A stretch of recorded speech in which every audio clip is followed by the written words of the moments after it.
नमस्कार। एक बार पुनः आप सभी का साहित्य और अध्यात्म में हार्दिक स्वागत है। आज का हमारा विषय बड़ा ही व्यापक है, ब्रॉड है, क्योंकि इस विषय पर चर्चा करना तो देवताओं के भी बस में नहीं है। कोई भी शिव को नहीं जान सकता। शिव कौन है?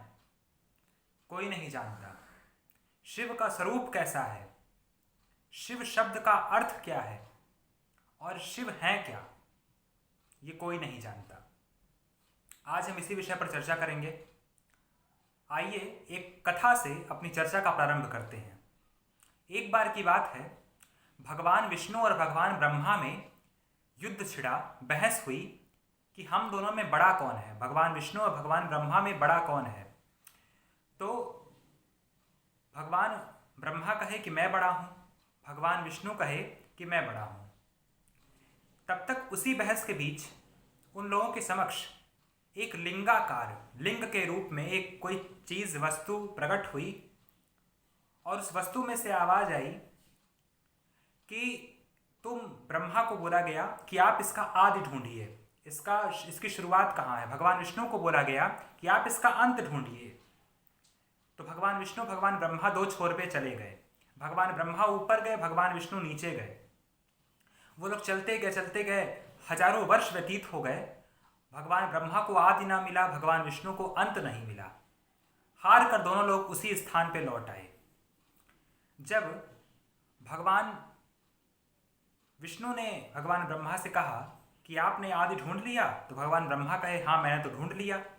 भगवान ब्रह्मा झूठ बोल गए। और जब भगवान ब्रह्मा ने भगवान विष्णु से कहा कि आपने अंत ढूंढा, तो भगवान विष्णु कहे नहीं, मुझे अंत नहीं मिला। तभी उसी क्षण उस लिंग में से भगवान शिव का प्राकट्य हुआ। अब हम बताएंगे शिव कौन है। पहले सुनिए। शिव का प्राकट्य हुआ तो शिव जी क्रोधित होकर बोले कि तुमने, ब्रह्मा ने झूठ बोल दिया है, तो इस नाते तुम्हें मैं श्राप देता हूं कि तुम्हारी पूजा युग युगांतर तक किसी भी मंदिर, किसी भी पूजा में नहीं होगी। इसी नाते भगवान ब्रह्मा की पूजा कहीं नहीं होती है। और भगवान विष्णु को आशीर्वाद दिया कि तुम्हारी हर पूजा में महत्ता होगी, हर पूजा में महत्व होगा, तुम्हारी पूजा के बिना कोई पूजा पूर्ण नहीं होगी। इसी नाते भगवान विष्णु की पूजा हर पूजा में होती है। तो यह तो एक ठीक छोटी सी कथा। अब हम अपने मुख्य विषय पर आते हैं कि भगवान शिव कौन है। भगवान शिव कौन है, इसका आंसर कोई नहीं दे सकता, लेकिन जितना मुझे पता है मैं उतना आपको बता रहा हूं। शिव तत्व जो है वह शून्य है। शिव जो है वह शून्य है। शिव निर्विकार है, शिव निर्गुण है। शिव का कोई आकार निश्चित नहीं है, शिव का कोई स्वरूप नहीं है, शिव का कोई चेहरा, मुखमंडल नहीं है। शिव शून्य है। शून्य क्या है? वैज्ञानिक तक मानते हैं, जो नासा है वह भी ये मानता है कि ब्रह्मांड में ऐसी कोई जगह है, ऐसा कोई स्थान है जो शून्य है। वो क्या है? वो जो शून्य स्थान है वह अनंत है। कोई नहीं जान सकता वह शून्य क्या है। और हमारे धार्मिक मान्यताओं में कहा जाता है वह शून्य वह स्थल है जहां से सब कुछ प्रकट होता है, जहां से आता है और उसी शून्य में सब कुछ विलीन हो जाता है। जहां से जन्म होगा वहीं विलीन हो जाएगा। तो हम सब मानते हैं कि वही शिव है। शिव शून्य है, शिव का कोई आकार निर्धारित नहीं है। इसी नाते शिव की पूजा लिंग रूप में होती है, शिवलिंग रूप में होती है, क्योंकि शिव का कोई आकार नहीं है।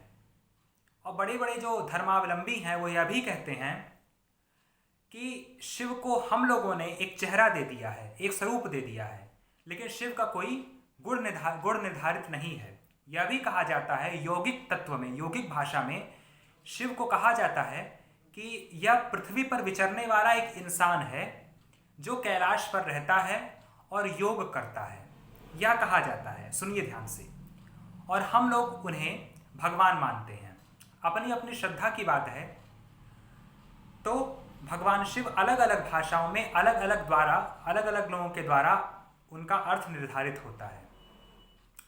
कई भाषाओं में शिव का कोई आकार नहीं है, कई भाषाओं में शिव का एक आकार निश्चित है। जो शैव संप्रदाय के लोग हैं, जो भगवान शिव के फॉलोवर होते हैं वह शिव को मानते हैं, तो उनकी भाषा में शिव का एक रूप निर्धारित है जो उनके लिए एक ब्रह्म है। सब लोगों के अपने अपने एक इष्ट होते हैं।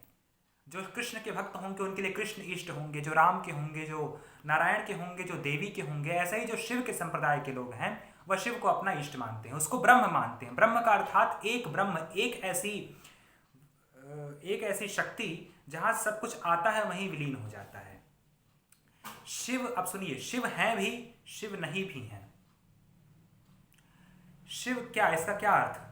मतलब शिव को जाना भी जा सकता है, नहीं भी जाना जा सकता है। शिव जो तत्व है उसमें कहा गया है कि शिव का कोई रूप निर्धारित नहीं है।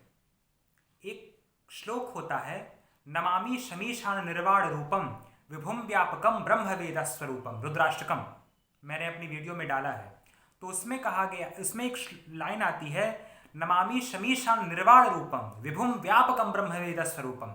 हे नाथ, आप विभुम व्यापक, पूरे विश्व में आप व्याप्त हैं, वह शिव हैं। शिव दानवों के भी हैं, शिव देवताओं के भी हैं, शिव हमारे भी हैं, शिव आपके भी हैं, शिव सबके हैं।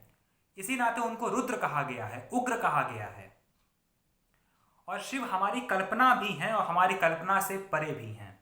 इसको कोई नहीं जान सकता। अब अलग अलग भाषाओं में शिव का स्वरूप निर्धारित है, अलग अलग तत्वों में शिव का स्वरूप निर्धारित है। कोई कोई लोग शिव को नहीं, मतलब उनको एक ब्रह्म के रूप में मानते हैं, तो अपनी अपनी श्रद्धा की बात है। शिव कौन है यह कोई नहीं जान सकता। जितना मुझे पता था मैंने उतना आपके सामने रखा। आशा करता हूँ आपको यह जानकारी अच्छी लगी होगी। फिर मिलेंगे एक अन्य वीडियो के साथ। तब तक के लिए धन्यवाद, नमस्कार।